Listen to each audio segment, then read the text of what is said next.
वक्रतुंड महाकाय सूर्यकोटि समप्रभ निर्विघ्नं कुरु मे देव सर्वकार्येषु सर्वदा। गुरुर्ब्रह्मा गुरुर्विष्णु गुरुर्देवो महेश्वरा गुरुर्साक्षात् परब्रह्म तस्मै श्री गुरुवे नमः। जय जय राम कृष्ण हरी, जय जय राम कृष्ण हरी, जय जय राम कृष्ण हरी।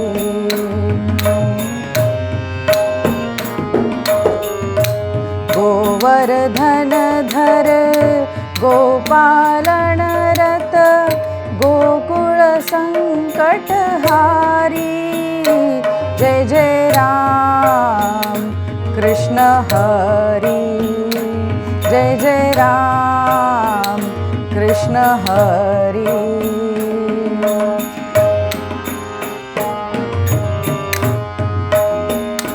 जय जय राम कृष्ण हरी। नवनीरद सम नवनीत प्रिय विनोद नवल विनोद विहारी, जय जय राम कृष्ण हरी, जय जय राम कृष्ण हरी, जय जय राम कृष्ण हरी। बाळकृष्ण चरणी लक्ष लागो रे, बाळकृष्ण चरणी लक्ष लागो रे। कीर्तन संगे रंगात देह वाहो रे, बाळकृष्ण चरणी लक्ष लागो रे, बाळकृष्ण चरणी लक्ष लागो रे।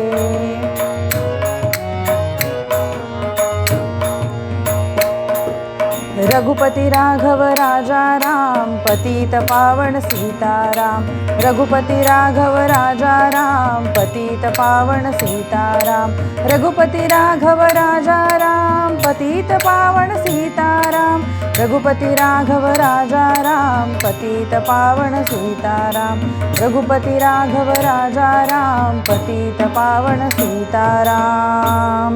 पुंडलिक वरदे हरि विठ्ठल श्री ज्ञानदेव तुकाराम, पंढरीनाथ महाराज की जय, देवर्षि नारद महाराज की जय, गोपाल कृष्ण भगवान की जय। तर आजच्या आपला निरूपणाचा अभंग आहे तो म्हणजे संत श्रेष्ठ नामदेव महाराजांचा। तर नामदेव महाराज आपल्याला या अभंगात काय सांगतायत ते आपण बघूया। बोलू ऐसे बोले, बोलू ऐसे बोले, बोलू ऐसे बोले, बोलू ऐसे बोले। जेणे बोले विठ्ठल डोले, जेणे बोले विठ्ठल डोले। बोलू ऐसे बोल, बोलू ऐसे बोल।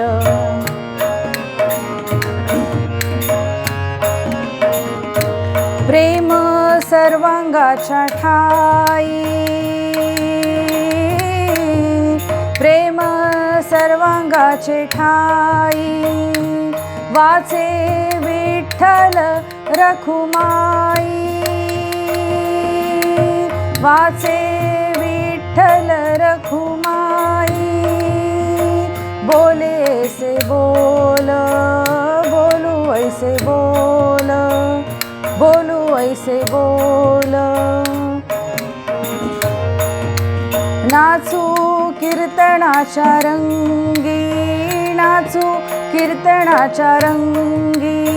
ज्ञान दीप लावू जगी, ज्ञान दीप लावू जगी। बोलू ऐसे बोले, बोलू ऐसे बोले। परे हुणी परते घर, परे हुणी परते घर, तेथे राहू निरंतर, तेथे राहू निरंतर। सर्व सत्ता आली हाता,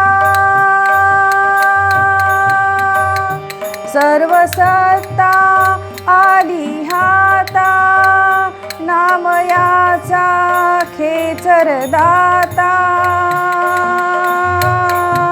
बोलू ऐसे बोले, बोलू ऐसे बोले, जेणे बोले विठ्ठल डोले, जेणे बोले विठ्ठल डोले।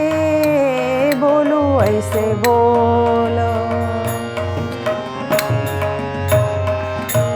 पंढरीनाथ महाराज की जय। बोलू ऐसे बोले, बोलावं कसं? नामदेव महाराज आपल्याला या अभंगामध्ये सांगतायत की आपलं बोलणं कसं असावं। बोलण्याने घावही होतात, म्हणजे बोलणं हे शस्त्रांचं देखील काम करतात। म्हणून आपण सगळ्यांशी प्रेमानेच बोलायला हवं। जगापाशी जगमित्र, जिव्हेपाशी आहे सूत्र। मला सांगा, चांगलं बोलायला आणि वाईट बोलायला तेवढाच वेळ लागतो, मग आपण चांगलंच का नाही बोलावं? वेळ तर सारखाच लागतोय। म्हणून कुणाला त्रास होईल असं बोलू नये, कोणाच्या मनाला दुखेल टोचेल असं बोलू नये, नेहमी शुभ बोलावं। हेच नामदेव महाराज आपल्याला या अभंगातून सांगण्याचा प्रयत्न करतायत। मग मी खोटी स्तुती करावी का? माझ्या मैत्रिणीला छान वाटेल म्हणून मी, अगं आज तू खूप छान दिसते, म्हणजे मी तिची खोटी स्तुती केली तर तिला चांगलं वाटेल म्हणून मी असं बोलावं का? नाही, तर आपल्याकडे यालाही स्मृती आणि श्रुतीमध्ये प्रमाण आहे। सत्यम वदम प्रियम वदम, बोलावं असं की ज्याने समोरच्याला त्रास होणार नाही। खरं सांगावं, पण खरं सांगण्याची एक पद्धत असते। ते कसं तर आपण बघूया। कालिदास आणि एक राजा, म्हणजे राजा भोज आणि कालिदास यांची गोष्ट फार प्रसिद्ध आहे। त्या नगरामध्ये एक मोठा आणि प्रसिद्ध ज्योतिषी नगरात आला। राजाला ती बातमी कळाली, त्यानेही बोलवणं घातलं। मग काय, ज्योतिषालाही आनंद झाला की मला राजाचं बोलवणं आलं आहे। तोही आनंदाने राजदरबारात निघाला। मग राजाने सांगितलं, आम्ही तुमची कीर्ती आणि ख्याती फार ऐकली आहे, तर तुम्ही आमचंही भविष्य सांगावं, आम्ही उत्सुक आहोत। त्याने असा थोडा विचित्र चेहरा केला आणि म्हणाला, राजा मी खरं सांगेन, पण मला अभय द्यावं। राजा म्हणाला, ठीक आहे।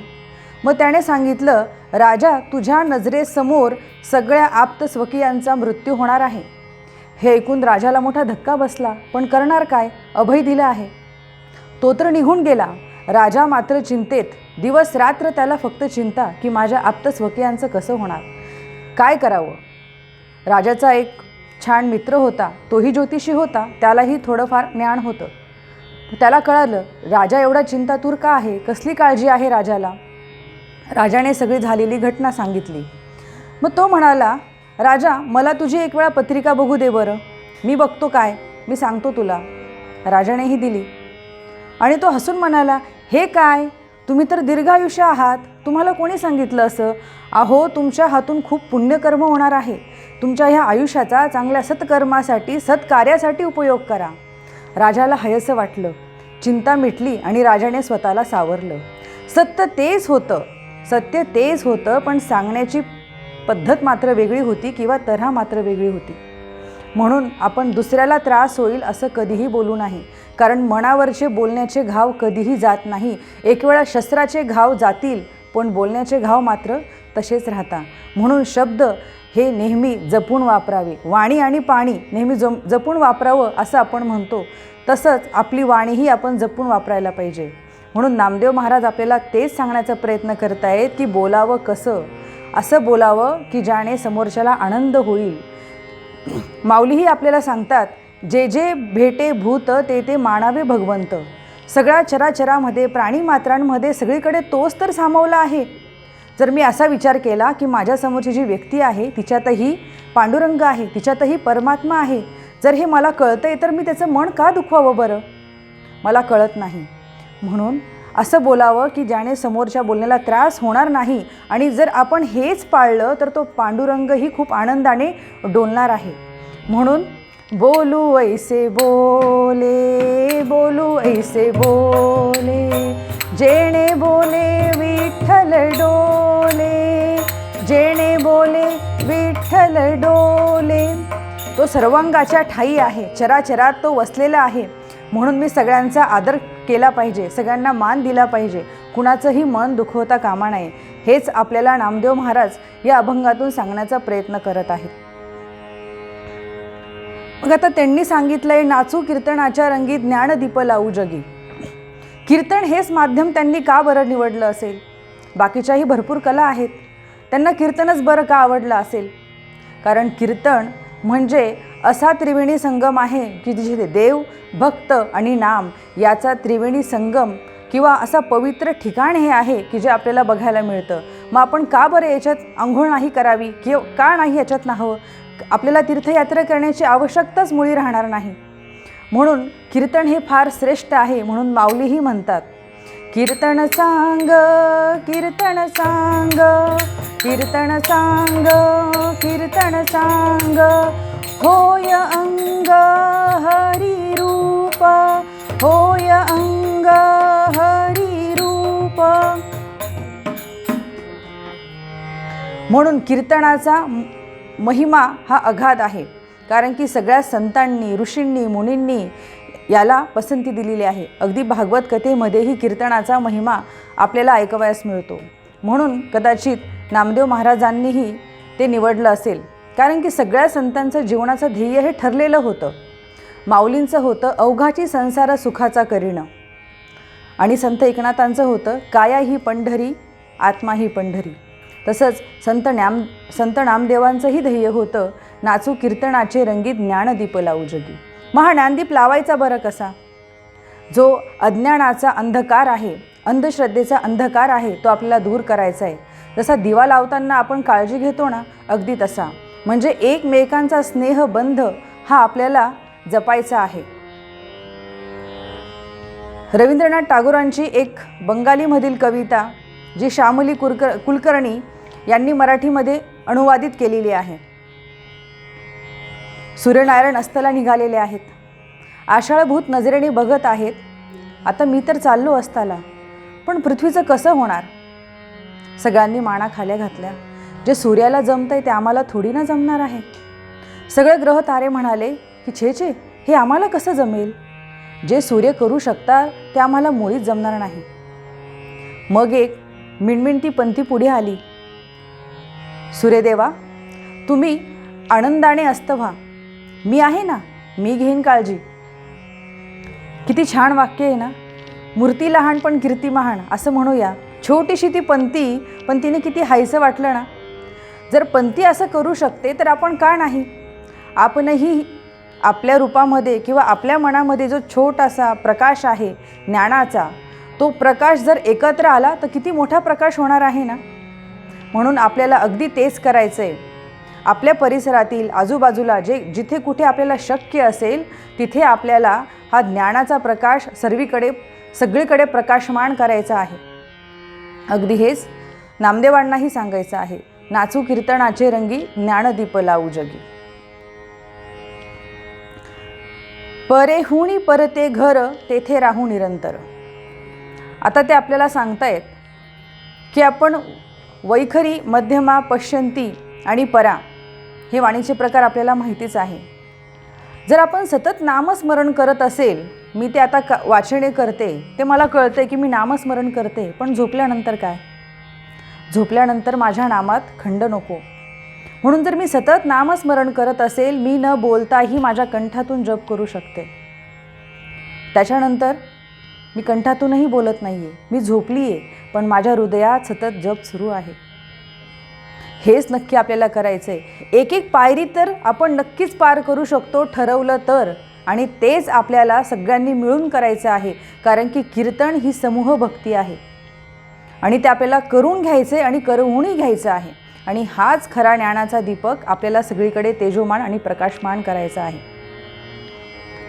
मग आता तोही माझा जप सुरू आहे, मी वाचणे बोलते आहे, माझ्या कंठातही जप सुरू आहे न बोलता, माझ्या हृदयातही मी झोपले पण माझं हृदय बोलतंय पांडुरंग पांडुरंग. इथपर्यंत तर आपण नक्कीच पोहोचू शकतो. पण नामदेव महाराज म्हणताय परेहुणी परते घर, जे असं घर आहे तिथं अगदी अत्यानंद आहे, तिथपर्यंत मला पोहोचायचं आहे. तिथे पोहोचले तर माझ्या जीवनाचं सगळं सार्थक झालं. मग तिथे कसं पोहोचता येईल?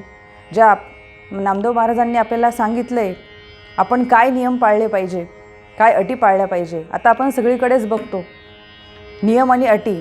सध्या कोरोनामध्ये आपण बघतोय मास्क असेल तर तुम्हाला एंट्री, तुम्ही इंजेक्शन घेतलं आहे, डोस घेतलं आहे तर तुम्हाला इकडे येऊ देणार. मग आपण का अशी सुरुवात नाही करायची बोलण्यापासून? म्हणजे मला सगळ्यात आधी गोड बोलायचं आहे. सगळीकडे हा पांडुरंग आहे, हा परमात्मा आहे, सगळ्यांच्या तो ठाई आहे, मला हा विचार करायचा आहे. आणि कीर्तनाच्या माध्यमातून, नामाच्या माध्यमातून मला ती ज्ञानदीप पेटवायची आहे, ती जागवायची आहे. आणि मग मी इकडे येते परेहुणी परते घर, तेथे राहू निरंतर. मग नामदेव महाराज आपल्याला सगळ्यात शेवटी सांगतायत सर्व सत्ता आली हाता, नामयाचा खेचर दाता. ही सत्ता एवढ्या सहजासहजी आली असेल का बरं हातामध्ये? नाही. तर सद्गुरू किंवा गुरुची कृपा आपल्याला हवी. आणि आपल्या संस्कृतीमध्ये आपण जाणतोच की गुरुला किंवा सद्गुरू कृपेला किती महत्त्व आहे. गुरु गोविंद खडे काके लागू पाय. म्हणजे गुरु आणि देव जरी मला भेटला तर सगळ्यात आधी नतमस्तक मी माझ्या गुरुचरणी होणार आहे. कारण की त्याच्यामुळेच तर मला भगवंत भेटला आहे, त्याच्यामुळेच हे सगळं शक्य झालं आहे. म्हणून सद्गुरू अनुग्रहाशिवाय आपल्याला ही सद्गती नाही. आणि त्याचाच आशीर्वाद, त्याचीच कृपा ही आपल्याला हवी आहे. आणि हेच नामदेव महाराज आपल्याला सांगण्याचा प्रयत्न करतायत. नामयाचा खेचर दाता. त्यांनी त्यांच्या सगळ्या जे काही त्यांनी केलेलं आहे आजपर्यंत, अगदी भारतभर त्यांनी भ्रमण करून प्रसार आणि प्रचार केला तो भागवत धर्माचा, याचं सगळं श्रेय ते त्यांच्या गुरूंना देत आहेत. कारण की त्यांचे गुरु नसते तर हे सगळं काही शक्यच झालं नसतं. म्हणून ते म्हणताय सर्व सत्ता आली हाता, नामयाचा खेचर दाता. नेक्स्ट. तर आपण आता थोडा वेळ भजन करूया. रघुपति राघव राजा राम, पतित पावन सीताराम. रघुपति राघव राजा राम, पतित पावन सीताराम. रघुपति राघव राजा राम, पतित पावन सीताराम. रघुपति राघव राजा राम, पतित पावन सीताराम. रघुपति राघव राजा राम, पतित पावन सीताराम. रघुपति राघव राजा राम, पतित पावन सीताराम. रघुपति राघव राजा राम, पतित पावन सीताराम. राम पतित पावन सीताराम. पंढरीनाथ महाराज की जय. तर आजचं आपलं आख्यान आहे की सद्गुरू कृपा झाली म्हणून जे जे काही नामदेवांकडे होतं ते त्यांना मिळालं. ते कसं? ते एवढं सहज साध्य नव्हतं. कथा अशी आहे की नामदेवांना त्यांचे गुरु कसे भेटले, अनुग्रह कसा प्राप्त झाला. चला तर मग जाऊया आळंदीला. ज्ञानियाचा राजा गुरु महाराव, ज्ञानियाचा राजा गुरु महाराव. म्हणती ज्ञानदेव, म्हणती ज्ञानदेव. आहा, किती सुंदर दृश्य ते. इंद्रायणी काठी सगळे संत मंडळी येऊन आले, सगळी मिळालेली आहेत. जणू असं वाटतंय की नंदनवनच उतरलेलं आहे तिथे. इंद्रायणी काठी सगळे संत मंडळी गावागावावरून आलेले आहेत. कोण कोण बरं आलं आहे तिथे? गोरोबा काका आहेत, सावता माळी आहेत, चोखामेळा आहेत. म्हणजे सगळी संत मंडळी एकाच ठिकाणी आपल्याला इथे भेटलेली दिसत आहेत. तर सगळ्यांनी ज्ञानदेवांच्या कुटीकडे प्रस्थान केलेलं आहे. नामदेव जेव्हा ज्ञानदेवांना बघतात तेव्हा त्यांना खूप अत्यानंद होतो. हेच ते ज्ञानदेव. त्यांच्याविषयी त्यांच्या मनामध्ये फार आदर होता. सगळी संत मंडळी जमलेली आहेत, भजन सुरू आहेत. आणि भजन झाल्यानंतर सगळेजण एकमेकांना नमस्कार करतात. तसे नामदेव वयाने मोठे, सगळ्यांनी त्यांना नमस्कार केला, पण म्हणावा तसा नामदेवांकडून प्रतिनमस्कार आला नाही. मग छोटीशी मुक्ता म्हणाली, अखंड जयाला देवाचा शेजार, कार्य अहंकार गेला नाही. निवृत्ती महाराज म्हणाले, अगं मुक्ता थांब ग. पण ती थांबते कसली? तिने जो उपद्व्याप तिला करायचा होता तो केलाच. मग गोरोबा काकांना म्हणते कशी, गोरोबा काका तुम्ही मडकी बनवतात ना, मग ते कच्चं की पक्कं हे कसं ओळखतात बरं? अगं काही नाही, धापटनं मारून बघतो, टन्न असा आवाज आला की समजायचं पक्कं आहे, आणि टन्न असा आवाज नाही आला, फतफत असा आवाज आला की समजायचं की कच्चं आहे. मग काका तसं बघायला गेलं तर आपण ही सगळी इथे मातीची मडकीच आहोत. मग तपासून बघा ना कोणाचं मडकं कच्चं आणि पक्कं ते. गोरोबा काकांना वाटलं मुक्ता या अर्थी असं विचारते म्हणजे नक्कीच काहीतरी प्रयोजन असणार आहे. गोरोबा काकांनीही थापटणं घेतलं आणि सगळ्यांच्या डोक्याजवळ गेले. थापटणं मारून बघितलं, टन्न असा आवाज आला. सगळ्यात आधी निवृत्तीनाथांकडे गेले. अगदी अलगदपणे ठोकून बघितलं, टन्न असा आवाज आला. पांडुरंग पांडुरंग असं म्हटले. असे एक एक करत ते सगळ्यांकडे गेले आणि मडकी किंवा डोकी तपासून बघितली, म्हणजे किती अहंकार आहे नाही आहे.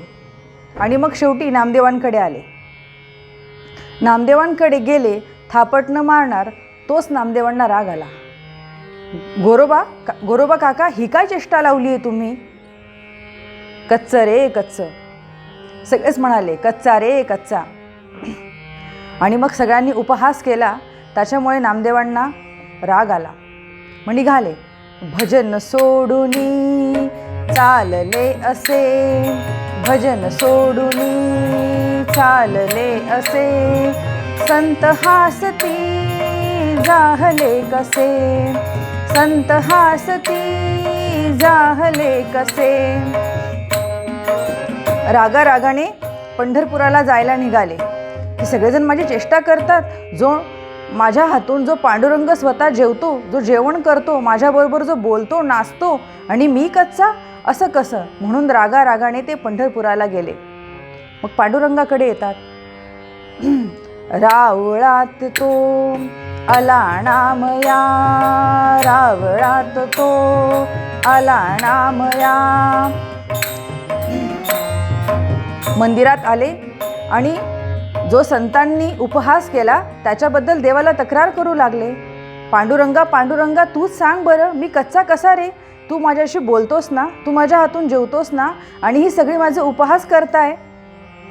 आणि मग ते म्हणतात, अरे मी स्वतः जेव्हा राम आणि कृष्णाच्या अवतारात होतो, मला सुद्धा गुरुकृपा आवश्यक होती.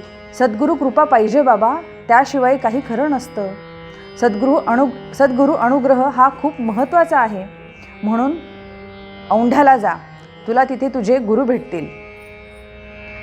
मग काय आता, देवानेच आज्ञा दिली आहे, अमान्य तर करू शकत नाही. निघाले.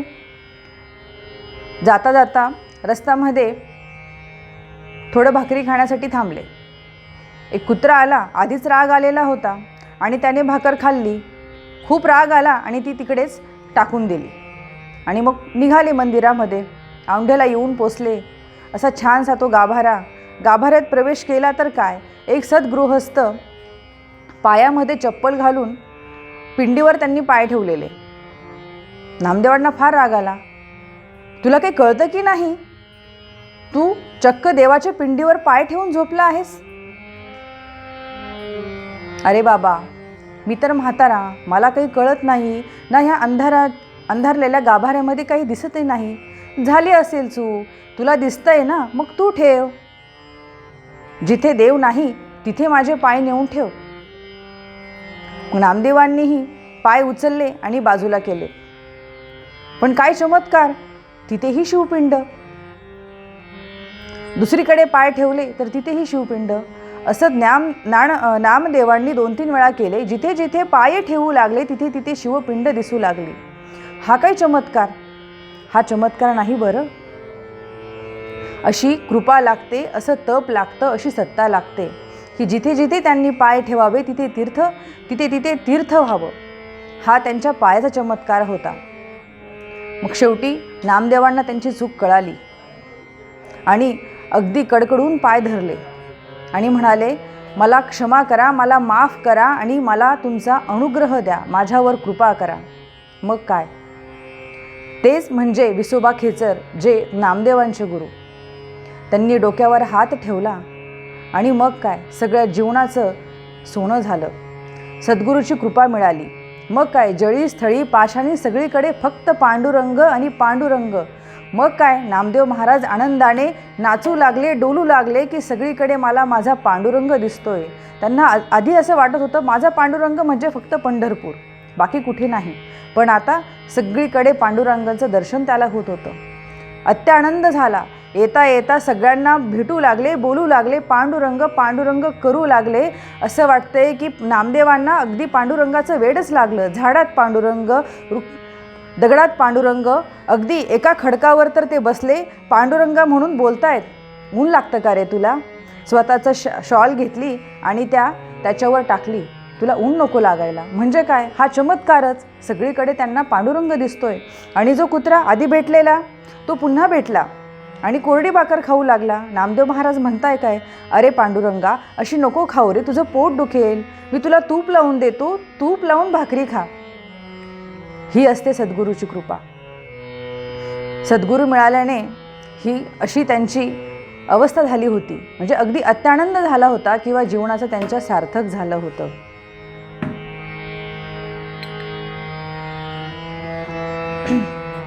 तर आता त्यांना गुरु कसे भेटले ही आपण बघितलं. तर आता आपण बघूया की त्यांच्याच गावामध्ये एक भागवत कथा करणारे व्यक्ती राहत होते. ते भागवत कथा करायचे म्हणून त्यांचं मूळ नाव काय हे सगळे विसरून गेले होते आणि सगळेजण त्यांना भागवतच म्हणत होते. मग एके दिवशी त्यांच्यावर ही कृपा झाली. एका साधूने भागवताच्या बायकोला एक परीस दिला. परीस दिला म्हणजे काय, आता खूप आनंद आणि श्रीमंती. तिनेही हळूहळू सगळ्या वस्तूंना किंवा लोखंडाला सोनं करून ते विकून खूप मोठा थाटमाट किंवा खूप मोठी श्रीमंती कमवली. आणि आता आपले शेजारी अचानक एवढे श्रीमंत कसे झाले हा प्रश्न नामदेवांच्या बायकोंना मात्र पडाला. मग ती म्हणाली, काय ग, हे कसं शक्य झालं सगळं? तर बायकांच्या पोटात काही राहत नाही म्हणून तिने सांगितलं की हा परीस कसा मिळाला, काय झालं, कशामुळे एवढी श्रीमंती आली. मग ती म्हणाली, मला पण दे ना, मी पण करून बघते, खरंच होतंय की नाही, मलाही परीक्षा घ्यायची आहे. ती म्हणाली, ठीक आहे, चालेल, जा घेऊन. दिला तिने. शेजार धर्म, काय करणार. मग नामदेवांच्या बायकोनेही परीस घेतला आणि घरात काही लोखंडाची खिळे चुका जे असतील त्याला लावून त्याचं सोनं केलं आणि चांदीचं ताट, बऱ्याच घरात छान वस्तू ह्या आणल्या. मग एक दिवस नामदेव बाहेरून आले. घरात आले तर बघता काय, पंचपक्वान्नाचा बेत साजलेला, तेही चांदीच्या ताटात. त्यांना ते आवडलं नाही. त्यांनी जाब विचारला, हे सगळं आलं कुठून? मग तिनेही जी सत्य हकीकत आहे ती सांगितली. नामदेवांना खूप राग आला. तडक त्यांनी तो परीस घेतला आणि जाऊन नदीमध्ये टाकून दिला. मग आता ही सगळी जी घटना आहे, जो प्रसंग आहे, तो भागवताच्या बायकोला आणि भागवतालाही कळाला. दोघेही आले आणि त्यांना बोलू लागले, तुम्हाला अधिकार दिलाच कुणी? तुम्ही आमचा परीस का म्हणून फेकला? तो तुम्हाला नको होता तर आम्हाला द्यायचा, फेकला का? आम्हाला आमचा परीस परत हवा आहे. दोघेही ऐकायला तयारच नाही. नामदेव महाराज म्हणाले, चला ठीक आहे, चला तर मग जाऊया आपण नदीजवळ, मी देतो परीस. मग नामदेव महाराज तिथे गुडघाभर पाण्यामध्ये किंवा त्याच्या थोडं पलीकडे गेले. हातामध्ये मूठभर दगडं काढली, दगडच होती ती, आणि भागवताला म्हणाली, हे घे, परीसच आहे, जो घ्यायचा तो घे. मग भागवत म्हणतो, कसा काय चेष्टा करताय काय माझी? माझ्यासमोर दगड ठेवताय आणि मला म्हणता परीसच आहे? हवं तर परीक्षा घे, परीसच आहे अरे तो. मग त्यानेही ज्या कमरेला चुका होत्या, एक चूक काढली, परीसाला लावली. आश्चर्य, त्याचं सोनं झालं. मग पुन्हा दुसरी चूक काढली, दुसऱ्या दगडाला लावली, त्याचंही सोनं झालं. असं करता करता 3-4 दगड आणि 3-4 चुका त्याने लावून त्याची परीक्षा घेतली आणि मात्र त्याला त्याच्या आयुष्यातल्या खरोखर ज्या चुका त्याने केलेल्या होत्या किंवा जी चूक त्याने केलेली होती ती आता कळून आली. डोळ्यात पाणी आलं. नामदेवा, मी ओळखलं नाही हो, मला माफ करा.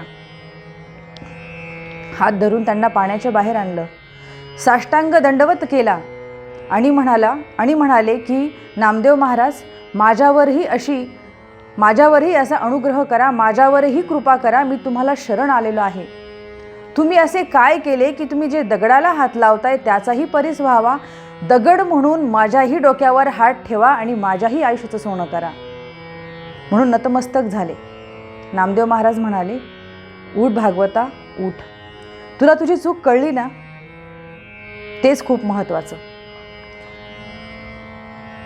भागवतही उठला. आनंदाश्रू होते, कारण की नामदेव महाराजांसारखे सद्गुरू त्याला मिळाले होते. मग काय, सर्व सत्ता आली हाता. आता मात्र भागवताला कळून चुकलं होतं की ही सर्व सत्ता हातात कशी येते आणि याच्यासाठी आपण काय काय केलं पाहिजे. आधी म्हणजे चांगलं बोलणे, बोलू ऐसे बोल. सगळ्यांशी गोड आणि प्रेमाने आणि आनंदाने आणि आदरानेच आपल्याला बोलायचं आहे, कारण की सगळ्यांच्या ठाई हा पांडुरंग परमात्मा आहे आणि परेहून परते घर आपल्याला तिथे जायचं आहे. नाचू कीर्तनाचे रंगी ज्ञानदीप लावू जगी. हा कीर्तन याच्या माध्यमातून आपल्याला अंधकार मिटवायचा आहे आणि ज्ञानदीप लावायचा आहे आणि जे सद्गुरू कृपेमुळे शक्य झालेलं आहे ते आपल्याला करायचं आहे. तर आपल्याकडेही नामदेवांचे जे अभंग आहे ते आपल्यासाठी परिसच आहे आणि आपणही आपल्या आयुष्याचं सोनं करून घ्यायचं आहे.